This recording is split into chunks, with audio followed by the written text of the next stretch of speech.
ലക്ഷക്കണക്കിന് വരുന്ന വിദ്യാർത്ഥികൾക്ക് ഞെട്ടലുണ്ടാക്കിക്കൊണ്ട് നിരാശയുണ്ടാക്കിക്കൊണ്ടാണ് ഇന്നിപ്പോൾ നീറ്റ് പരീക്ഷ അത് റദ്ദാക്കി എന്ന വാർത്ത വരുന്നത്. മെയ് 3-നായിരുന്നു. ഏതാണ്ട് 24 ലക്ഷത്തോളം വിദ്യാർത്ഥികളാണ് ആ പരീക്ഷ എഴുതിയത്. നീറ്റ് UG മെഡിക്കൽ പ്രവേശന പരീക്ഷ. പരീക്ഷയുടെ ചോദ്യപേപ്പർ ചോർന്നു എന്ന കണ്ടെത്തലിനെ തുടർന്നാണ് പരീക്ഷ റദ്ദാക്കിയിരിക്കുന്നത്. എന്ന് വെച്ച് കഴിഞ്ഞാൽ ഈ വരുന്ന 24 ലക്ഷത്തോളം വിദ്യാർത്ഥികൾ ഇനിയും പരീക്ഷ എഴുതണം. ആ പരീക്ഷാ തീയതി ഉടൻ തന്നെ അറിയിക്കും എന്ന് നാഷണൽ ടെസ്റ്റിംഗ് ഏജൻസി അറിയിക്കുകയും ചെയ്തിട്ടുണ്ട്. നോക്കൂ, ഈ വിദ്യാർത്ഥികളെ സംബന്ധിച്ച് ഇത് എത്ര വലിയ തിരിച്ചടിയാണെന്ന്. അവർ മാസങ്ങളോളം അവർ നടത്തിയ കഠിനാധ്വാനം, രാവും പകലും അവർ നടത്തിയ പരിശ്രമം, അവർ നേരിടേണ്ടി വന്ന മാനസിക സമ്മർദ്ദം, വിദ്യാർത്ഥികൾ മാത്രമല്ല അവരുടെ രക്ഷിതാക്കൾ നേരിടേണ്ടി വന്ന മാനസിക സമ്മർദ്ദം, അവരുടെ സ്വപ്നങ്ങൾ, അതെല്ലാമാണ് ഒറ്റ ദിവസം ഇല്ലാതായിരിക്കുന്നത് എന്നതാണ്. അതിൻ്റെ ഒരു പ്രധാന കാരണം ഈ ചോദ്യപേപ്പർ ചോർന്നു. എന്ന് വെച്ച് കഴിഞ്ഞാൽ നേരത്തെ പുറത്തിറങ്ങിയ ഒരു മാതൃകാ ചോദ്യപേപ്പർ, ആ ചോദ്യപേപ്പറിലെ 135 ചോദ്യങ്ങൾ ഈ യഥാർത്ഥ ചോദ്യപേപ്പറിൽ ആവർത്തിച്ചു എന്നാണ് കണ്ടെത്തിയത്. അതിലിപ്പോൾ CBI അന്വേഷണം ഉൾപ്പെടെ നടക്കുമെന്നൊക്കെയാണ് അറിയുന്നത്. എന്തായാലും നോക്കൂ, ഇത്രയധികം വിശ്വാസ്യതയോടെ സുരക്ഷയോടുകൂടി വളരെ പ്രാധാന്യത്തോടുകൂടി നടത്തുന്ന പരീക്ഷയാണ് എല്ലാ വർഷവും ഈ നീറ്റ് പരീക്ഷ എന്ന് പറയുന്നത്. ആ നീറ്റ് പരീക്ഷയുടെ ചോദ്യപേപ്പറാണ് ഈ രീതിയിൽ ചോർന്നിരിക്കുന്നത്. എന്ന് വെച്ച് കഴിഞ്ഞാൽ അത്രയും ലാഘവത്തോടുകൂടി നിരുത്തരവാദിത്വപരമായിട്ടാണോ ഈ രീതിയിലുള്ള പരീക്ഷകൾ കേന്ദ്ര സർക്കാർ നടത്തുന്നത് എന്ന വളരെ ഗുരുതരമായൊരു ചോദ്യമാണ് ഇവിടെ അവശേഷിക്കുന്നത്. പ്രമോദ് സാറിന് എന്താണ് തോന്നുന്നത്? ഈ ചോദ്യപേപ്പർ 2024 സമാനമായ ക്രമക്കേട് വന്നിരുന്നു. പക്ഷെ അന്ന് കോടതി ഇടപെട്ട് പരീക്ഷ നടത്തേണ്ടതില്ല എന്നാണ് തീരുമാനിച്ചത്. ഇതിപ്പോൾ വിദ്യാർത്ഥികൾ വീണ്ടും പരീക്ഷ എഴുതേണ്ടി വരികയാണ്. എത്ര സങ്കടകരമാണത്? ഇത് കുറച്ച് ഗുരുതരമായ ഒരു വിഷയമാണ്. നമ്മൾ ഇപ്പോൾ ഈ കാണുന്ന പരീക്ഷ ചോദ്യപേപ്പർ ചോർച്ച എന്ന് പറയുന്നത് ഒരു വിഷയമാണ്. അത് ഈ പറഞ്ഞ പോലെ 2024 സംഭവിച്ചിട്ടുണ്ട്. 2013 നീറ്റ് പരീക്ഷ നിലവിൽ വരുന്നത്. അതിനുശേഷമുള്ള പല വർഷങ്ങളിലും പലതരത്തിലുള്ള ക്രമക്കേടുകളും വിവാദങ്ങളും ഇതുമായിട്ടൊക്കെ ബന്ധപ്പെട്ടുണ്ടായിട്ടുണ്ട്. 2024 ചോദ്യപേപ്പർ ചോർച്ച വന്നു. പക്ഷേ ഫൈനലി ഈ പറഞ്ഞ പോലെ കോടതി അത് പുനഃപരീക്ഷ നടത്തേണ്ടതില്ല, റദ്ദാക്കേണ്ടതില്ല എന്ന് തീരുമാനിച്ചു. CBI തന്നെ അന്വേഷിച്ചു. എന്ത് സംഭവിച്ചു? 2026 ആയപ്പോൾ വീണ്ടും ഈ ക്രമക്കേടുകൾ ആവർത്തിക്കുന്നു.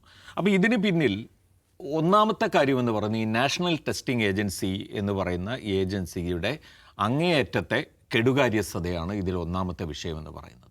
അവർക്ക് പരീക്ഷ നടത്തിപ്പിൽ ഇപ്പോൾ ഈ 2013 തൊട്ട് നമ്മളിങ്ങോട്ട് ഇതിനെ നോക്കിക്കഴിഞ്ഞാൽ പല തരത്തിലുള്ള വീഴ്ചകൾ വന്നിട്ടുണ്ട്. ഇത് മാത്രമല്ല, 2025 തന്നെ, കഴിഞ്ഞ വർഷം തന്നെ UGC നെറ്റ് പരീക്ഷ റദ്ദാക്കേണ്ടി വന്നിട്ടുണ്ട്.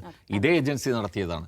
അപ്പോൾ അത്തരത്തിലുള്ള എന്താ പറയുക, ഒരു ദൗർബല്യങ്ങൾ പലതുമുള്ള ഒരു ഏജൻസിയാണ്. അതാണ് ഇത്രയും വളരെ നിർണായകമായ ഇത്രയധികം കുട്ടികളുടെ ഒരു ഭാവി ജീവിതം സംബന്ധിച്ച് നിർണായകമായൊരു പരീക്ഷ നടത്തുന്നത് എന്ന് കാണുക. ഒന്നാമത്തെ കാര്യം അതാണ്. രണ്ടാമത്തെ കാര്യം എന്ന് പറയുന്നത് ഇത് ഒരുപാട് എതിർപ്പുകൾ നേരിട്ട ഒരു സംവിധാനമാണ് ഈ നീറ്റ് എന്ന് പറയുന്നത്. നമുക്കറിയാം 2013 അത് വരുന്ന ഘട്ടം തൊട്ട് തന്നെ അതിനോട് ഒരുപാട് എതിർപ്പുകൾ സംസ്ഥാനങ്ങളിൽ നിന്ന് ഉയർന്നിരുന്നു. അതിനു മുമ്പ് സംസ്ഥാനങ്ങളിലാണ് ഈ പരീക്ഷകൾ നടത്തിയിരുന്നത്. അത് ഓരോ സംസ്ഥാനത്തിനും ഓരോ രീതികളായിരുന്നു. അതിൽ ഏതെങ്കിലും തരത്തിലുള്ള കുഴപ്പങ്ങളോ വലിയ പ്രശ്നങ്ങളോ കണ്ടിട്ടല്ല ഇതിലേക്ക് വന്നത്. അതായത് വൺ നേഷൻ വൺ എക്സാം എന്നുള്ള രീതിയിൽ നമ്മൾ ഓർക്കേണ്ടത് ഈ സർക്കാർ വന്നതിന് ശേഷമല്ല കേട്ടോ, മോദി സർക്കാർ വന്നതിന് ശേഷമല്ല, അതിനു മുമ്പ് തന്നെ 2013 തന്നെയാണ്. ആ 2013 ഈ തീരുമാനം എടുത്ത സമയത്ത് അതിനെ എതിർത്ത സംസ്ഥാനങ്ങളുടെ കൂട്ടത്തിൽ നോക്കൂ, തമിഴ്നാടുണ്ട്, ആന്ധ്രാപ്രദേശുണ്ട്, കർണാടകയുണ്ട്, ഗുജറാത്തും ഉണ്ടായിരുന്നു. നമ്മൾ ഓർക്കണം, നരേന്ദ്രമോദി മുഖ്യമന്ത്രിയായിരുന്ന ഗുജറാത്ത് ഉൾപ്പെടെ ഇതിനെ എതിർത്തതാണ്. ആ എതിർത്ത നരേന്ദ്രമോദി തന്നെ ഭരിക്കുന്ന സമയത്താണ് ഈ പരീക്ഷ ഇതേ നിലയിൽ തുടരുകയും അതിനെ ഇങ്ങേയറ്റത്തെ ഈ തരത്തിൽ പലതരത്തിലുള്ള അപകടങ്ങളിലേക്ക് അതിനെ കൊണ്ടുപോവുകയും ചെയ്തിരിക്കുന്നത്. അതാണ് നമ്മൾ കാണേണ്ടത്. രണ്ടാമത്തെ കാര്യം എന്ന് പറഞ്ഞാൽ നീറ്റ് എക്സാമിനെ കുറിച്ച് അന്ന് തന്നെ ഉയർന്നു വന്ന ഒരുപാട് ക്വസ്റ്റ്യൻസ് ഉണ്ട്. അത് കേവലം ഒരു പരീക്ഷ ചോദ്യപേപ്പർ ചോർച്ച പോലുള്ള ഒരു ക്രമക്കേടിൻ്റെ മാത്രം പ്രശ്നമായിരുന്നില്ല. ആത്യന്തികമായി നീറ്റ് എക്സാം എന്ന് പറയുന്നത് ഒരുപാട് ആളുകളെ പുറന്തള്ളുന്ന ഒരു എക്സാമാണ് എന്നുള്ളതാണ് അതിനെക്കുറിച്ച് ഉയർന്നു വന്ന ഏറ്റവും വലിയ പരാതി. സാമ്പത്തികമായി താഴേക്കിടയിൽ നിൽക്കുന്ന ആളുകളെ പുറന്തള്ളുന്നു. അതുപോലെ തന്നെ ഇതിൽ അർഹതപ്പെട്ട ഗ്രാമങ്ങളിൽ നിന്നുള്ള ആളുകളെ നല്ല തോതിൽ പുറന്തള്ളുന്നു, നഗരങ്ങളിൽ നിന്നുള്ള ആളുകൾക്ക് ഏറ്റവും കൂടുതൽ പ്രാതിനിധ്യം വരുന്നു. ഇത്തരത്തിലുള്ള പല പ്രശ്നങ്ങളും അതിൽ ഉയർന്നു വന്നു. ഉദാഹരണത്തിന് ഈ തമിഴ്നാടാണല്ലോ ഏറ്റവും കൂടുതൽ നീറ്റ് എക്സാമിനെ എതിർക്കുകയൊക്കെ ചെയ്തത്. അവിടെ 2022 ഒരു കമ്മീഷനെ വെച്ച് ഇത് പരിശോധിച്ചു. ജസ്റ്റിസ് KA രാജൻ കമ്മീഷനാണ്. കമ്മീഷൻ്റെ കണ്ടെത്തൽ പ്രകാരം ദിവ്യ, ഗ്രാമങ്ങളിൽ നിന്ന് അതിനു മുമ്പത്തെ വർഷങ്ങളിൽ വരെ 2020-21 വർഷത്തിലെ കണക്കാണ് ഇവർ നോക്കിയത്. ഗ്രാമങ്ങളിൽ നിന്ന് 64.5% വരെ ആളുകൾ അഡ്മിഷൻ നേടിയിട്ടുണ്ടെങ്കിൽ നീറ്റ് പരീക്ഷ വന്നതിന് ശേഷം അത് 49.91% കുറഞ്ഞു.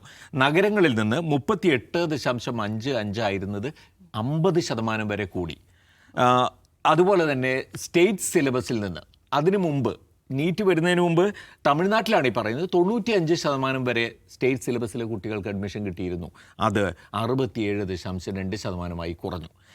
എന്നാലോ CBSE ലെവലിൽ പരീക്ഷയിൽ എഴുതുന്ന അത് ആ എക്സാം അവിടെ പഠിച്ചു എഴുതുന്നവർക്ക് ആദ്യം 3.1% ഉണ്ടായിരുന്നത്. ആ കാലത്തിനിടയിൽ 32% അതായി ഉയർന്നു. നമ്മൾ കാണുന്നത് CBSEയിൽ പഠിക്കുന്നതും സ്റ്റേറ്റ് സിലബസിൽ പഠിക്കുന്ന രണ്ട് വിദ്യാർത്ഥികളുടെ സാമ്പത്തിക സ്ഥിതി എന്തായിരിക്കും എന്ന് നമുക്ക് ഏകദേശമൊക്കെ അറിയാം. അപ്പോൾ ഇതാണ് ഈ തരത്തിലുള്ള മാറ്റങ്ങൾ അതിനകത്ത്. അതുമാത്രമല്ല, സാമ്പത്തിക അടിസ്ഥാനത്തിൽ തന്നെ പരിശോധിച്ച് നോക്കിയപ്പോൾ സാമ്പത്തിക ഭദ്രതയുള്ള അല്ലെങ്കിൽ ഒരുപക്ഷെ 2.5 ലക്ഷം രൂപ വാർഷിക വരുമാനമുള്ള ആളുകളുടെ ആ പരിധിയിലുള്ള ആളുകൾ 41% നിന്ന് 36% കുറഞ്ഞു. അതേസമയം 2.5 ലക്ഷത്തിന് മേലെ വാർഷിക വരുമാനമുള്ള ആളുകൾ 58% നിന്ന് 62% ഉയർന്നു. ഇതാണ് അതിൻ്റെ ഇതിൻ്റെ കണക്കെടുത്ത് പരിശോധിച്ചപ്പോൾ കണ്ടത്. ഇതൊരു വശത്ത്. മറ്റൊരു വശത്ത് ഇതിൻ്റെ ട്യൂഷൻ സെൻ്ററുകളുണ്ടല്ലോ, ഇത് പഠിപ്പിക്കുന്ന ഇൻസ്റ്റിറ്റ്യൂട്ട് കോച്ചിങ് സെൻ്ററുകളുടെ എണ്ണം വലിയ തോതിൽ വ്യാപിക്കുന്നു. അത് ഏതാണ്ട് 5750 കോടി രൂപയുടെ വാർഷിക ആസ്തി വരുമാനം ഉള്ള ഒരു കച്ചവടമായി തമിഴ്നാട്ടിൽ മാറുകയാണ്. ഇതെല്ലാം തമിഴ്നാട്, കാരണം വെച്ചാൽ അത് വിശദമായി പഠിച്ചത് അങ്ങനെയാണ്.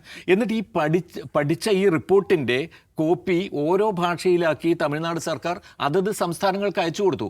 കേരളത്തിനും കിട്ടിയിരുന്നു, പക്ഷെ ഒന്നും ചെയ്തില്ല. പിന്നീട് അങ്ങോട്ട് അതിനെക്കുറിച്ചൊരു ഉന്നയിക്കാനോ അത് മാറ്റിയോ. എന്തുകൊണ്ടാണത്? കാരണം ഓരോ സംസ്ഥാനത്തും ഈ മെഡിക്കൽ ലോബി എന്ന് പറയുന്നത്, അല്ലെങ്കിൽ സ്വകാര്യ മെഡിക്കൽ കോളേജുകളുടെ ലോബി, അതുപോലെ തന്നെ ഈ ഇൻസ്റ്റിറ്റ്യൂട്ടുകളുടെ ലോബി, ഇവരെല്ലാം ചേർന്ന് ഒരിക്കലും ഇത് മാറ്റാൻ അനുവദിച്ചിരുന്നില്ല എന്നുള്ളതാണ്. അപ്പോൾ അതിൽ കാണേണ്ടതെന്ന് വെച്ചാൽ എത്രയാണ് ഇപ്പോൾ സാധാരണ മെഡിക്കൽ കോളേജുകളിൽ, നമ്മുടെ ഗവൺമെൻറ് മെഡിക്കൽ കോളേജുകളിൽ പഠിച്ച് പുറത്തു വരുന്ന ഒരു കുട്ടിയെ സംബന്ധിച്ചിടത്തോളം പരമാവധി അവർക്ക് വേണ്ടി വരുന്ന ഒരു ഫീസ് എന്ന് പറയുന്നത് ഒരു 15 ലക്ഷമൊക്കെയാണ്. അത്രേ വരുന്നുള്ളൂ പരമാവധി. വർഷം 3.5 ലക്ഷമൊക്കെ ആയിട്ടാണ് വരുന്നത്. പക്ഷേ ഒരു സ്വകാര്യ മെഡിക്കൽ കോളേജിൽ പഠിച്ചു വരുന്ന ഒരു കുട്ടിക്ക് 75 ലക്ഷം വേണ്ടി വരുന്നു. അതുപോലെ തന്നെ ഡീംഡ് സർവകലാശാലയിൽ പഠിച്ചു വരുന്ന ഒരു കുട്ടിക്ക് 1.25 കോടി വേണ്ടി വരുന്നു. ഇതൊക്കെയാണ് സ്ഥിതി. നോക്കൂ, അപ്പോൾ അവിടേക്ക് കുട്ടികൾ എത്തുമോ? ഇപ്പോൾ 1.25 കോടി കൊടുത്തിട്ട് ആരെങ്കിലും പഠിക്കാൻ പോകുമോ നമ്മൾ ചിന്തിക്കും. പക്ഷേ ഇതിലെ ഈ നീറ്റ് എക്സാമിൻ്റെ മറ്റൊരു പ്രത്യേകത കൊണ്ട് തന്നെ എത്തും. അതായത് ഇതിൽ ഈ അടിസ്ഥാന ക്വാളിഫിക്കേഷൻ എന്ന് പറയുന്നത്, അതായത് വിജയിക്കുന്ന വിദ്യാർത്ഥികളുടെ എണ്ണം കണക്കാക്കുന്നത് വളരെ താഴ്ത്തി വച്ചേക്കാണ്. 19% മാർക്ക് കിട്ടിക്കഴിഞ്ഞാൽ ക്വാളിഫിക്കേഷൻ നേടുകയാണ്. സാധാരണ ഇത്തരം ഉന്നത വിജയം ആവശ്യമുള്ള പരീക്ഷകൾക്ക് 35% മിനിമം വെക്കാറുണ്ട്. എന്തിനാണ് അതങ്ങനെ താഴ്ത്തി വെച്ചിരിക്കുന്നത്? ഇപ്പോൾ 22 ലക്ഷം പേരാണ് പരീക്ഷ എഴുതുന്നത്. ഇപ്പോൾ ഈ വർഷം 22, കഴിഞ്ഞ 1-2 വർഷത്തെ കണക്കൊക്കെ 23, 24 ഒക്കെ. ഈ 22 ലക്ഷം പേരിൽ ഈ പരമാവധി ഒരു 5 ലക്ഷം പേരൊക്കെയാണ്. 1 ലക്ഷത്തി ചില്ലുവാനുമാണ് ഇന്ത്യയിലാകെയുള്ള സീറ്റുകൾ. 1 ലക്ഷത്തി ചില്ലുവാനുമാണ്. അതിനുവേണ്ടിയാണ് ഇത്രയും അധികം ആളുകളെ യോഗ്യരാക്കി എടുക്കുന്നത്. എന്തിനാണ്? അപ്പോൾ എന്ത് സംഭവിക്കും? ഈ നല്ല മാർക്കുള്ള അല്ലെങ്കിൽ നല്ല ക്വാളിഫൈഡ് ആയിട്ടുള്ള വിദ്യാർത്ഥികൾക്ക് ഒരു ഭാഗത്ത് കിട്ടും. ബാക്കി അത്രയും ക്വാളിഫൈഡ് ആയിട്ടുള്ള വിദ്യാർത്ഥികൾക്ക് കൊടുക്കാനാണ് ഈ 1.25 കോടി രൂപ ഫീസ് വാങ്ങിയിട്ട് ഇവിടെ ഡീംഡ് സർവകലാശാലയും അതുപോലെ തന്നെ സ്വകാര്യ കോളേജുകളും ഉള്ളത്. അപ്പോൾ അവിടേക്ക് പോയിക്കോളും. അപ്പോൾ അങ്ങനെ ആളുകളെ കിട്ടാൻ അത്രയധികം കാശ് കൊടുത്ത് പഠിക്കാൻ പറ്റുന്ന വിദ്യാർത്ഥികളെ നേടിയെടുക്കാൻ വേണ്ടി ഈ ലോബിയാണ് അതിനുവേണ്ടി പ്രവർത്തിക്കുന്നതെന്ന് നിങ്ങൾ മനസ്സിലാക്കണം. അപ്പോൾ ഈ നീറ്റ് പരീക്ഷ എന്ന് പറയുന്നത് അടിമുടി കച്ചവടവൽക്കരിക്കപ്പെട്ട മെഡിക്കൽ വിദ്യാഭ്യാസത്തിൻ്റെ അതിൽ വേണ്ടുന്ന ആളുകളെ സംഭാവന ചെയ്യാൻ വേണ്ടി ഇവരൊക്കെ എന്നിട്ട് ഭാവിയിൽ പിന്നെ ഡോക്ടർമാരും ഒക്കെ ആയിട്ട് വന്നു കഴിഞ്ഞാൽ ഉള്ള അവസ്ഥ നമ്മൾ ആലോചിക്കണം. അതിനുള്ള യോഗ്യതയൊന്നും ഉണ്ട് എന്ന് നമുക്ക് കരുതാൻ വയ്യാത്ത വിദ്യാർത്ഥികളാണ് ഈ പോയി പഠിച്ച് ഡോക്ടർമാരായിട്ട് വരുന്നത്. അപ്പോൾ നീറ്റ് പരീക്ഷ എന്ന് പറയുന്നത് പരീക്ഷ ചോദ്യപേപ്പർ ചോർച്ച ഉണ്ടായാലും ഇല്ലെങ്കിലും അതിലൂടെ സംഭവിക്കുന്നത് ഇന്ത്യയിലെ തന്നെ വലിയൊരു വിഭാഗം അതിന് ആഗ്രഹിക്കുകയും അതിനുവേണ്ടി പഠിക്കുകയും മെനക്കെടുകയും ശേഷിയും ഉള്ള അതിനുള്ള കഴിവുമൊക്കെയുള്ള ഒട്ടനവധി വിദ്യാർത്ഥികൾ, വലിയ ശതമാനം വിദ്യാർത്ഥികളെ പുറന്തള്ളിക്കൊണ്ട് കാശും സ്വാധീനവുമുള്ള ഒരു വിഭാഗം ആളുകളെ അതിൽ കയറ്റിക്കൊണ്ടുവരാനുള്ള ഒരു പ്രക്രിയയായിട്ട് നീറ്റ് പരീക്ഷ മാറുന്നുണ്ട് എന്നുള്ള വിമർശനം വളരെ വളരെ ശക്തമാണ്. അപ്പോൾ അത് നിലനിൽക്കെ ഇതും കൂടി ആവുമ്പോൾ യഥാർത്ഥത്തിൽ ഇതിനെക്കുറിച്ച് നമ്മൾ ഒരുപാട് ആലോചിക്കേണ്ടതാണ്. എന്തുകൊണ്ടാണ് ഗവൺമെൻറ്റുകൾ അത് സീരിയസ് ആയി എടുത്ത് അത് വീണ്ടും ചർച്ചയിലേക്ക്? ഞാൻ പറയുന്നത് ഈ ഗവൺമെൻറ് ഇപ്പോൾ നമ്മുടെ പ്രധാനമന്ത്രി എതിർത്തതാണ്. നമ്മുടെ പ്രധാനമന്ത്രി ഇതിനെ എതിർത്തിട്ടുണ്ടെങ്കിൽ അവരെ കൊണ്ട് ഇത് തിരുത്തിക്കാൻ ഇന്നത്തെ സംസ്ഥാന സർക്കാരുകൾക്ക് അത് കഴിയേണ്ടതാണ് എന്നാണ് എൻ്റെ പക്ഷം. യെസ്, അപ്പോൾ നിഷാദ്, ഈ പരീക്ഷാ നടത്തിപ്പിൽ അടിമുടി തകരാറാണല്ലേ, സിസ്റ്റം ഇറർ. നമ്മൾ നോക്കുമ്പോഴേ ഇന്ത്യയിൽ ഏറ്റവും സെക്യൂരിറ്റിയിൽ നടത്തുന്ന ഒരു പരീക്ഷയാണ് നീറ്റ് എക്സാം. നീറ്റ് എക്സാമിൻ്റെ സുരക്ഷാ മാനദണ്ഡങ്ങൾ കണ്ടാൽ നമുക്ക് ഭയങ്കര ബോറായിട്ടല്ലേ തോന്നുക. ഏതെങ്കിലും രാജ്യത്ത് ആധുനികത, അതായത് നമ്മൾ മുന്നോട്ട് പോകുന്ന ഒരു സൊസൈറ്റിയാണല്ലോ, അവിടെ ആളുകൾക്ക് ഏർപ്പെടുത്തുന്ന സെക്യൂരിറ്റി മെഷേഴ്സ് കണ്ടാൽ ആളുകളുടെ കാതിലുള്ള സാധനം ഊരിയെടുക്കുക, അവരുടെ ശരീരം മുഴുവൻ പരിശോധിച്ച ശേഷം എവിടെയെങ്കിലും ഒരു ബട്ടൺ ഉണ്ടെങ്കിൽ ആ ബട്ടൺ കത്രി വെച്ച് മുറിച്ച് മാറ്റുക, പിന്നെ സ്ലിപ്പർ മാത്രമേ ഇടാൻ പാടുള്ളൂ, ലൈറ്റായിട്ടുള്ള വസ്ത്രങ്ങൾ ധരിക്കണം, ലൈറ്റ് കളർ ഡ്രസ്സ് വേണം, മൊബൈൽ ഫോണോ വാച്ചോ ഒരു തരത്തിലുള്ള സംഗതിയും പറ്റില്ല, മെറ്റലിക് ഡിറ്റക്ടറിലൂടെ ഇവരെല്ലാം കടത്തിവിടുന്നു. ഇതൊരു പരീക്ഷ തന്നെയാണോ അതോ എന്തെങ്കിലും ഭീകരവാദവുമായി ബന്ധപ്പെട്ട പരിശോധനയാണോ നമുക്ക് സംശയം തോന്നും. അപ്പോൾ അത്ര കർശന സുരക്ഷയിൽ നടത്തുന്ന ഒരു പരിശോധന നടത്തിയിട്ട് 10-22 ലക്ഷം കുട്ടികൾ സ്ട്രെസ് അനുഭവിച്ച് പരീക്ഷ എഴുതുകയാണ്. ഈ സ്ട്രെസ് എന്ന് പറയുമ്പോഴേ ഈ പരിശോധന തന്നെ നമുക്ക് ഭയങ്കരമായ സ്ട്രെസ് ഉണ്ടാക്കുന്ന ഒന്നാണ്. കൃത്യസമയത്തിന് നിങ്ങൾ 1 സെക്കൻഡ് വൈകിപ്പോയാൽ നിങ്ങളെ പരീക്ഷാ ഹാളിലേക്ക് കടത്തില്ല. അപ്പോൾ അതിനുവേണ്ടി നേരത്തെ വന്ന് കാത്തിരിക്കുന്ന മനുഷ്യർ ഈ പരിശോധനയുടെ അനുഭവിക്കുന്ന സ്ട്രെസ്സ്, ഈ മാനസിക സമ്മർദ്ദങ്ങൾ മുഴുവൻ അനുഭവിക്കാൻ ഇതിനാണ് ഈ പരീക്ഷ കുറ്റമറ്റതാണ് അല്ലെങ്കിൽ കുറ്റമറ്റതായി നടത്താനുള്ള സർക്കാർ സംവിധാനത്തിൻ്റെ ഭാഗമാണ് എന്നൊരു വിചാരത്തിൻ്റെ അടിസ്ഥാനത്തിൽ നമ്മൾ കാണിക്കുന്ന സഹകരണമാണല്ലോ ഇത്. വലിയ വിമർശനം ഉണ്ടായപ്പോഴും എല്ലാവരും സഹകരിക്കുകയാണ്. കാരണം എന്താണ്, ഇത് അത്രയും ടോപ്പ് പരീക്ഷയാണ്. ഈ കോപ്രായം മുഴുവൻ കാണിച്ചിട്ട് 2 ദിവസം കഴിയുമ്പോൾ പറയാണ് ഈ പരീക്ഷാ പേപ്പർ ചോർന്നുപോയി, അതുകൊണ്ട് ഈ പരീക്ഷ റദ്ദാക്കുകയാണെന്ന്. എന്താണ് ഈ സർക്കാർ ജനങ്ങളോട് കാണിക്കുന്ന ഒരു മര്യാദ എന്നുള്ള സംഗതിയില്ലേ? എന്നുവെച്ചാൽ അതിൻ്റെ ഒറ്റ ഉത്തരവേ ഉള്ളൂ, ഈ സെക്യൂരിറ്റി ഷോ ഓഫ് എന്ന് പറയുന്ന അന്നത്തെ ദിവസം ഈ പാവപ്പെട്ട കുഞ്ഞുങ്ങളോട് കാണിക്കുന്ന പരിപാടി മാത്രമേ ഉള്ളൂ. ഈ പാവപ്പെട്ട പരീക്ഷ എഴുതാൻ വരുന്ന മനുഷ്യരെ അവിടെ പിടിച്ചു നിർത്തി അവരുടെ ഉടുപ്പും ഡ്രസ്സും മുഴുവൻ നോക്കി അവരുടെ ചെരുപ്പഴിപ്പിച്ചും അവരുടെ ഉടുപ്പഴിച്ചും അവരുടെ ബട്ടൺ അഴിച്ചു മാറ്റിയും അവരുടെ കാതിലെ കടുക്കൻ അഴിച്ചു മാറ്റിയും ഒക്കെ നടത്തുന്ന പരീക്ഷ നമ്പറല്ലാതെ ഇവന്മാരുടെ കയ്യിൽ ഇത് മര്യാദക്ക് നടത്താനുള്ള ഒരു സംവിധാനമില്ല എന്നല്ലേ ഇപ്പോൾ രാഹുൽ ഗാന്ധി പറയുകയാണ്. ഇതിനിടയ്ക്ക് കഴിഞ്ഞ 10 വർഷത്തിനിടയ്ക്ക് 90 പരീക്ഷ പേപ്പർ ലീക്ക് ഉണ്ടായി. ചെറിയ കാര്യമാണോ ഇത്? അപ്പോൾ ഈ ഓരോ തവണയും 2024 ചോർച്ചയ്ക്ക് ശേഷം കോടതി വന്നു, CBI വന്നു, കോടതി വന്നു, ഇനി കുറ്റമറ്റതായിരിക്കും, ഇനി ഒരു നിലയ്ക്കുമുള്ള ഒരു ഏർപ്പാട് നടക്കില്ല എന്ന് പ്രഖ്യാപിച്ചിട്ടാണ് സർക്കാർ അടുത്ത പരീക്ഷയിലേക്ക് കടന്നത്. ഇത്തവണ 3 ദിവസം കഴിഞ്ഞപ്പം റദ്ദാക്കുകയാണ്. ഇതെങ്ങനെ സംഭവിക്കുന്നു? ഈ പരീക്ഷാ പേപ്പർ എങ്ങനെ ചോർത്തപ്പെടുന്ന കാര്യത്തിൽ ഇവിടെ അരിയാഹാരം കഴിക്കുന്ന മുഴുവൻ പേർക്കും അറിയാം ആരാണ് ഇതിന് പിന്നിൽ പ്രവർത്തിക്കുന്നത്. ഒന്ന്, ഈ സിസ്റ്റത്തിനകത്ത് തന്നെയുള്ള ആൾക്കാരുണ്ട്. രണ്ടാമത്തെ, പുറത്ത് ഈ പറഞ്ഞ കോച്ചിങ് മാഫിയ ഉണ്ട്. ഇവർ തമ്മിൽ ചേർന്നിട്ടുള്ള വളരെ ഓർഗനൈസ്ഡ് ആയിട്ടുള്ള ക്രൈമാണ്. അല്ല, ഇതൊരിക്കലും പുറത്തു പോവില്ല. അപ്പോൾ അതിന് പിന്നിൽ പ്രവർത്തിക്കുന്ന ഏജൻസീസ് ആരാണ്, മാഫിയ ആരാണ്? രാജസ്ഥാനിൽ പ്രവർത്തിക്കുന്ന ഒരു ഏജൻസി മാഫിയ നമുക്ക് നേരത്തെ തന്നെ അവർ എക്സ്പോസ് ചെയ്യപ്പെട്ടതാണ് പല തവണയായി. അപ്പോൾ ഇതൊക്കെ എല്ലാ തവണയും ഈ മാഫിയയ്ക്ക് ഓർഗനൈസ്ഡ് ക്രൈം നടത്താൻ കഴിയുന്ന ഒരു സാഹചര്യം അവിടെ അഴിച്ചിട്ടിട്ടാണ് ഈ പാവപ്പെട്ട പിള്ളേരെ ഈ ഗേറ്റിൽ മെറ്റാലിക് ഡിറ്റക്ടർ വെച്ച് ഇങ്ങനെ പേടിപ്പിക്കുന്നതെന്ന് കാണുക. അപ്പോൾ ഇതിൻ്റെ പ്രശ്നം ചോദിച്ചാൽ എൻറ്റയർ സിസ്റ്റം കുഴപ്പമായി കിടക്കുകയാണ്. എന്നുവെച്ചാൽ കേന്ദ്ര സർക്കാരാണല്ലോ ഈ പറഞ്ഞ നാഷണൽ ടെസ്റ്റിംഗ് ഏജൻസിയുടെ തലപ്പത്തിരിക്കുന്ന വിദ്യാഭ്യാസ വകുപ്പ്. അവരല്ലേ ഉത്തരം പറയേണ്ടത്? അവർക്ക് എന്തൊരു ഉത്തരവും പറയാനില്ല. ചോദ്യപേപ്പർ ചോർച്ചയുണ്ടെന്ന് സംശയം ഉണ്ടായി, ഞങ്ങൾ പരിശോധിച്ചു, സൂചന കിട്ടി, ഞങ്ങളിത് റദ്ദാക്കാണ്. 22 ലക്ഷം മനുഷ്യർ, കുട്ടികൾ, അവരെ ഈ പരീക്ഷയ്ക്ക് വേണ്ടി എടുക്കുന്ന പ്രഷർ അറിയാമോ? നാട്ടുകാരുടെ പ്രഷർ, വീട്ടുകാരുടെ പ്രഷർ, അവരുടെ വീട്ടിൽ നിന്ന് ചിലവാക്കുന്ന പൈസയുടെ പ്രഷർ, ഇത് മുഴുവൻ അനുഭവിച്ചു. കോച്ചിങ് സെൻറ്ററിൽ നടക്കുന്ന പ്രഷർ, അവിടെ കൊടുത്തിട്ടുള്ള ഫീസ്, ഇതെല്ലാം അനുഭവിച്ച് ഇവർ വന്ന് ഒരു വിധത്തിൽ ഈ പരീക്ഷ എഴുതി പുറത്തേക്ക് ഇറങ്ങിയിട്ട് സമാധാനമായല്ലോ എന്ന് വിചാരിച്ചിട്ട് വീട്ടിൽ പോയിരിക്കുകയാണ്. അപ്പോൾ പറയുകയാണ് നിങ്ങൾ ഈ എഴുതിയ പരീക്ഷ റദ്ദാക്കിയിരിക്കുന്നു, അടുത്ത ചോദ്യപേപ്പറുമായിട്ട് ഇനി വീണ്ടും എഴുതണമെന്ന്. അപ്പോൾ 22 ലക്ഷം മനുഷ്യർക്ക് ഇപ്പോൾ ഈ പറയുന്ന രാജൻ കമ്മിറ്റി റിപ്പോർട്ട് ചൂണ്ടിക്കാണിക്കുന്ന പ്രധാനപ്പെട്ട പ്രശ്നം ഈ ഏകീകൃത പരീക്ഷയായ നീറ്റ് ഉണ്ടാക്കുന്ന ഗുരുതരമായ മാനസിക സംഘർഷത്തെക്കുറിച്ചാണ്. അത് പരിഹരിക്കാൻ ഈ പരീക്ഷ എന്ത് ചെയ്യണം, വികേന്ദ്രീകരിക്കണം എന്നാണ് അവരാവശ്യപ്പെട്ടുള്ള ഒരു കാര്യം. രണ്ടാമത്തേത്, നേരത്തെ സാറ് പറഞ്ഞ വളരെ മൗലികമായ പ്രശ്നം, നീറ്റ് എന്ന് പറയുന്ന പരീക്ഷാ സമ്പ്രദായം തന്നെ ഭരണഘടന മുന്നോട്ട് വെക്കുന്ന സമത്വാശയത്തിനെതിരായിട്ടുള്ള ഒന്നാണ്. കാരണം ബാക്ക്വേർഡ് കമ്മ്യൂണിറ്റിയിൽപ്പെട്ട ആളുകൾക്കും അല്ലെങ്കിൽ മേഖലയിൽ പെട്ട ആളുകൾക്കും ഇതിനകത്ത് പ്രോപ്പറായിട്ട് കോമ്പീറ്റ് ചെയ്യാൻ കഴിയുന്നില്ല, അവർക്ക് അവരുടെ റെപ്രസെൻറ്റേഷൻ ഉറപ്പാക്കാൻ കഴിയുന്നില്ല എന്നുള്ള ഗുരുതരമായ പ്രശ്നമുള്ള അങ്ങേയറ്റം അബദ്ധം നടന്നിട്ടുള്ള ഒരു സംവിധാനമാണിത്. അതുകൊണ്ടാണ് ഞങ്ങൾ നീറ്റ് അംഗീകരിക്കില്ല എന്ന് സ്റ്റാലിൻ പറഞ്ഞത്. ആ പ്രശ്നം അവിടെ നിൽക്കെ തന്നെ ഇത്രയും പേരെ കൊണ്ട് ഈ സമ്മർദ്ദത്തിൽ നിർത്തി മുൾമുനയിൽ നിർത്തി പരീക്ഷ എഴുതിച്ചിട്ട് ചുമ്മാ ഒരൊറ്റ ഉത്തരവിൻ്റെ പ്രകാരം ഇതും കൊണ്ട് നിർത്തുകയാണ്, എന്നിട്ട് വീണ്ടും എഴുതാൻ പറയുകയാണ്. അപ്പോൾ ഗുരുതരമായ കുറ്റം. അപ്പോൾ രാഹുൽ ഗാന്ധി പറഞ്ഞത് അല്ലെങ്കിൽ ശരിയാണെങ്കിൽ 89-ലധികം പരീക്ഷാ പേപ്പർ ചോർച്ചയോ അല്ലെങ്കിൽ ആരോപണങ്ങളോ നേരിടപ്പെട്ടു ഈ കഴിഞ്ഞ 10 വർഷക്കാലത്തിലേക്ക്. സർക്കാരിന് വല്ല തരത്തിലുള്ള ഉത്തരവാദിത്വവും മറുപടിയും പറയേണ്ടി വരുന്നുണ്ടോ? വേറെ വല്ല ഭരണകൂടങ്ങളുമാണ് ഇവിടുത്തെ മീഡിയ ഒക്കെ കൂടി എന്തൊക്കെ കാണിച്ചേനെ? അപ്പോൾ ഇവിടെ ഈ ഗവൺമെൻറ് ഇപ്പോഴും പ്രിവിലേജിൽ നിൽക്കുകയാണ്. ഇപ്പോഴും ഈ സർക്കാരിൻ്റെ ഭാഗമായ സംഘപരിവാർക്കാർ പറയുന്നത് കണ്ടോ, ഒരു ചെറിയ പ്രശ്നം വന്നപ്പോൾ തന്നെ സർക്കാർ പരീക്ഷ എന്ന് പറഞ്ഞത് റദ്ദാക്കി, എന്നിട്ട് അടുത്ത പരീക്ഷയിലേക്ക് പോകണം. ഇതാണ് സിസ്റ്റം. ഇതല്ല സിസ്റ്റം, ഇത് പൊളിഞ്ഞ സിസ്റ്റമാണ്.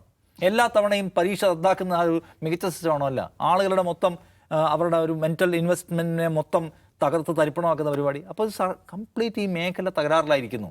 ഇവരുടെ ഫോക്കസ് എന്ന് പറയുന്നത് നമ്മുടെ വിദ്യാഭ്യാസ സമ്പ്രദായം നന്നാക്കുക, അത് പരിഷ്കരിക്കുക, അത് ആധുനികമാക്കുക. അത് ആധുനികമാക്കുമ്പോൾ എല്ലാ സ്റ്റേക്ക് ഹോൾഡേഴ്സിനെയും കേൾക്കുക, എല്ലാ മേഖലകളെയും കേൾക്കുക, അതിൽ കുട്ടികളുടെ മാനസിക പ്രശ്നങ്ങൾ, ഭരണഘടനാ മൂല്യങ്ങൾ, അതൊന്നും അവരുടെ ഏരിയ അല്ല. അതുകൊണ്ട് തന്നെയാണ് ആം ആദ്മി പാർട്ടി ഉന്നയിക്കുന്നത് പൊളിറ്റിക്കൽ പാർട്ടികളുണ്ട് ഇതിന്. എന്ന് വെച്ചാൽ രാഷ്ട്രീയക്കാരുടെ താല്പര്യങ്ങൾ കൂടി ചേർന്നാണ് ഈ പറഞ്ഞ ചോർച്ച എന്നാണ്. കോടിക്കണക്കിന് രൂപ മറിയുന്ന സ്ഥലമാണ്. നേരത്തെ പറഞ്ഞ പോലെ കോടാനുകോടികളുടെ ബിസിനസ്സാണ് ഈ പറഞ്ഞ എൻട്രൻസ് കോച്ചിങ് ആൻഡ് ഇപ്പം MBBS എടുക്കാൻ പോകുന്ന ആൾക്കാരൊക്കെ. സോ അതിനകത്ത് ചോദ്യപേപ്പർ ചോർന്നുക, ഞങ്ങളുടെ കോച്ചിങ് സെൻറ്റർ ടോപ്പ്, അവിടെ ജയിക്കുന്ന ആളുകൾക്ക് കിട്ടുന്ന സീറ്റ്, ഇവയെല്ലാം കൂടി ചേർന്ന് എത്ര കോടി രൂപയുടെ ഇടപാടായിരിക്കും.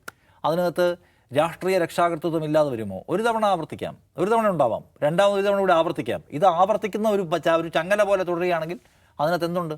മയക്കുമരുന്ന്, നമുക്ക് പിടിച്ചു കെട്ടാൻ കഴിയാത്ത മയക്കുമരുന്ന് മാഫിയ പോലെ നമുക്ക് പിടിച്ചു കെട്ടാൻ കഴിയാത്ത ഒന്നായിട്ട് ഈ ചോദ്യപേപ്പർ ചോർച്ച, പരീക്ഷാ അട്ടിമറി സംഘം പ്രവർത്തിക്കുന്നുണ്ട്.